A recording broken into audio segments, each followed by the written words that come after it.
ሰላም ናይ ዝፋን ኢናርዲ ተኸታተልቲ ዝኾንኩም ሁሉኹም ከመይ ኣለኹም? ኣነ እግዚኣብሔር ኣምላኽ ይመስገን ሰላም እየ ጽቡቕ ኣለኹ። ከምቲ ኣነ ሰላም ዘለኽዎ ሰላም እትህልወለይ ናይ ኩሉ ግዜ ትምኒተይ እዩ። ብሽምበኣር ሎማዓንቲ ብሓፂር ቪድዮ መፂአኩም ኣለኹ ጋይስ። ቅድሚያ ላይክ፣ ሸር፣ ሳብስክራይብ እናገበርኩም ቤተሰብ ኩኑ ነዚ ቻናል ላይክ፣ ሸር፣ ሳብስክራይብ እናገበርኩም ኮመንት እናፀሓፍኩም እተበራትዑኒ ቴንኪዩ ብጣዕሚ እየ ዘመስግን ዞም ኣሕዋተይ ክብረት ይሃበለይ። ስለዚ ከምቲ ልሙድ ጓል ሃገረሰብ ዝብል ቪድዮ ሒዘልኩም እናመፃኹ እየ ነይረ። ሕጂ እውን ጓል ሃገረሰብ ዝብል እየ ሒዘልኩም መፅአ ዘለኹ። ጀሚረይ ክሳብ ዝፍፅም ምሳይ ክትፀንሑ ብትሕትና ይላበወኩም ክብራት ኣሕዋተይ። ናፍታ ቪድዮ ከብለኩም ቪድዮ ንምሕፃር ምሳይ ፅንሑ። ሽምበኣር እንታይ እየ ክብለለይ ማለት እዩ ናይ ሎማዓንቲ ሓዳሽ ፊልሚ ተኸታታሊ ፊልሚ ወይ ከዓ ድራማ እናበልና ንፅዋዓ ጓል ሃገረሰብ ማለት እዩ። ኣቶ ደምሳስ ንጓሉ ብገርሁ ኣብ ዝሓለፈ ክፋል እውን ትንክፍ ኣቢለያ ነይረ እየ። ብገርሁ ንጓሉ ካብ ጓሓፍ እልፊ ጓሓፍ ኣርየ ሰብ ገይረኪ ኢሉ ሓንቲ ቃሉ ብዘውፅኣ ቁፅሪ ጓሉ ተናዲዳ ዊና ተናዲዳ ብጣዕሚ ተሰሚዕዋ ገለ ማለት እዩ። እሱ ድማ ብገርሁ ዘውፅኣ መልሓስ ብሓቂ ድዩ ዋላስ ብጌጋ ኣይኖ ግን ኣብዚ ሕዚ እንታይ ተማሂርኪ ተይደኣ ክትብሉ ንኾንኩም ክብራት ኣሕዋተይ። ብዙሓት ወለድና ካብ ጓሓፍ ንድርቦ እሞ ካብ ጓሓፍ ኣልዒለን ከም ውላደን ከም ደቀን ተንከባኺቦም ኣቦ ይኹን ኣዶ ብዘየገድስ ተንከባኺቦም ሰብ ይገብሩና የዕብዩና ገለ መለ ድሕሪኡ ክንፃወሮ ዘይንኽእል ወይ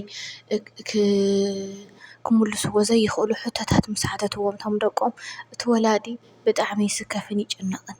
እቲ ሓቂ ክነግሮ ይግደድ ድሓር ግን እቲ ቆልዓ ይሓርቕ። እንታይ ደኣ ክበሃል ዘለዎ በቃ ወዲ ኢኻ እናበሎ ሱቕ ኢሉ ከየሕልፎ እቲ ግዜ ገለ ኣስሕብ ኣቢሉ ከዛርብ ዝኽእል ቃላት ይውጠር እቲ ወላዲ ድሕሪኡ ይዛረብና። እንታይ ክብል ደልየ ሕጂ ኣነ ኣብዚ እንታይ እየ ተማሂረ ብዙሓት ከም ዘለዉ ካብ ጓሓፍ ተኣርዮም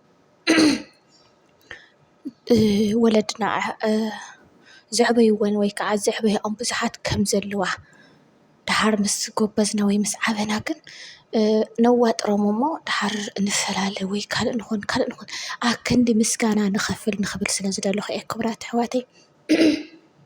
በቃ ጓሓፍ ሕሰብዎ እሞ ተደርበየ ወይ ተጓሒፈ ሞይ ተኪአ ነይረ ካብ ሞት ኣልዒሉ ኣብዚ ደረጃ እዚ ዘብፅሐኒ ወላድሲ ካብ ናይ ወላዲ ንላዕሊ ፍቕሪ ወይ ከዓ ሓልዮት እየ ደኣ ይኸርእዮ ደለኒ እምበር ንዕኡ ንምንታይ ከም ዝኾይነ እየ ንምንታይ ገለ ክትብልስ የብልካን እየ ክብል ደልየ እና ከም ዘሎ ስለ ዝተምሃርኩ እየ ጋይስ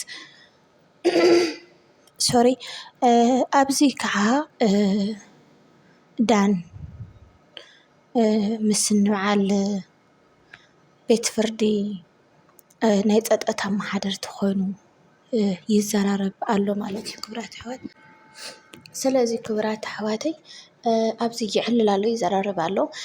እቲ ኣብ ዝሓለፈ ክፋል እውን ሪኢኹምዎ ኢኹም ርኢናዮ ኢና ንዳን ኣቶ ደምሳስ ሶሪ ጋይስ ኣቶ ስብሓት ክብል እየ ሪእዎ ካብ ጓሉ ንጓሉ ኣዕሺ ካብ መኪና ወረቐት ክወስድ ንዕኡ ናብ ወንጀል ከእትዎ ምስ ረአዮ ናቱ ተኸታተልቲ ወይ ከዓ ናቱ ጋርድ ገይሩ ኣሕሪምዎ እዩ። ይተሃረም ደኣ እምበር ዳን ከዓ ንፉዕ ብቴሌፎኑ እታ ወረቐት ስክሪንሾት ገይሩ ማለተይ ቀሪፅዋ ፎቶ ኣልዒልዋ ፀኒሑ ነዞም ናይ ጣብያ ኣመሓደርቲ ናይ ፀጥታ ኣመሓደርቲ ሂብዎም እሶም ከዓ ብራቦ ብጣዕሚ ተሓጒሶም ገለ ማለት እዩ። እቲ ፅሑፍ ናይ ዊና እዩ ይኹን ደኣ እምበር ንሳቶም ክጥርጥሩ ኣይከኣሉን ናይ ዊና ኣይኮነን እዩ እሞ ፀጥታ ንግበር እንደገና ከዓ መርመራ ንግበር እንደገና ከዓ ንከታተል ኢሎም እዮም ኣርእስቶም ኣሕሊፎም ዘለዉ። ሕጂ ኣብዚ ንገባሪ ክፉእ ኣጥብቕ ኣቢልካ ሒዝካ ኣንዊሕካያ ዝኣሰርካያ ደርሆሲ ዝተፈትሐት ይመስላ ይብሉ ወለድና። ንኣቶ ስብሓት ከዓ ሱቕ ኢሎም ሸለል ስለ ዝበልዎ ዳሕና ዘሎ እዩ ዝመስሎ ዘሎ ግን ብደንቢ እዮም ከይቦምዎ ዘለዉ ናብ ደገ ከውፅኦም እውን ፅዒሩ ኣሎ። ሓው ንኣቶ ደምሳስ ንኣቶ ስብሓት እዩ ድማ ንወዱ ሃሪሙ ወዱ ከዓ ኣይኮነን መን ሃራን ማለት እዩ ኤንዌይስ እንታይ ክብል ደልየ ሕፅር ብዝበለ ኣብ ዊና ዝተፈፀመ ዊና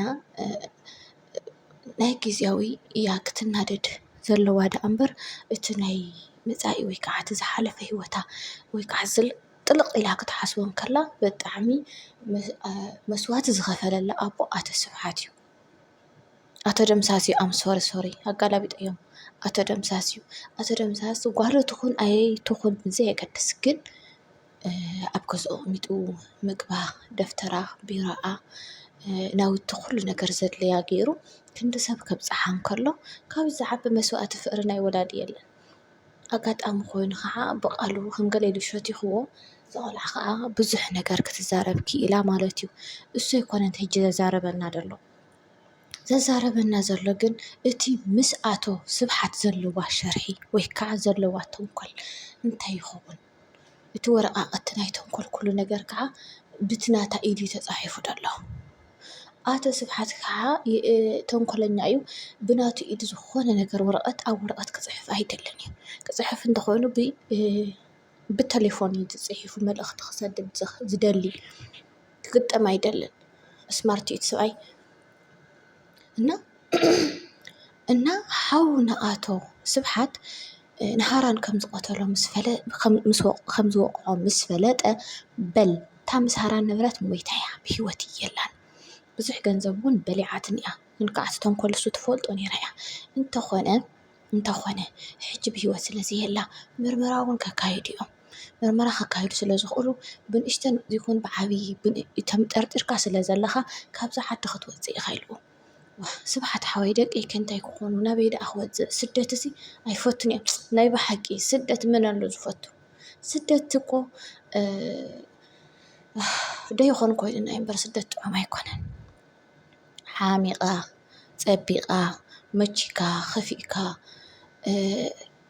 ኣብ ዓድኻ ምስ ህዝብካ ምስ ሰብካ ምንባር ትዕድልቲ እዩ። ግን ኣንባዕልና ከዓ ኣይተዓደልናዮን። ኤንወይ ማዕረ ክንደይ ኣብ ዓድኻ ክትነብር ዘለዎ መቐረት